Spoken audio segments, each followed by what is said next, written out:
Hey everyone, today we're going to take a quick look at, I guess we can call it an update to an existing feature that we used to have, or we have. So it's basically a way for you to add PDF content into your mobile apps. Go into the Create App section and the Build section over here. Click on that, and then you can search for PDF to web, I believe it's called PDF upload. Here it is.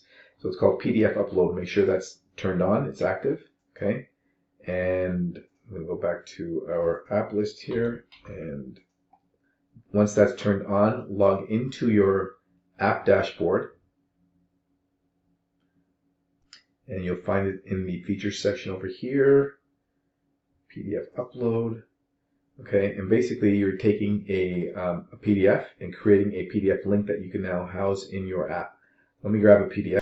So I'm going to click the Add New button over here. I will choose the PDF that I want to upload. Come over here, go to my downloads right here, and select this PDF. Give it a title, test 1. Hit submit, and now you'll see it showing up on my list here. When I click this URL, you will see the PDF in web form.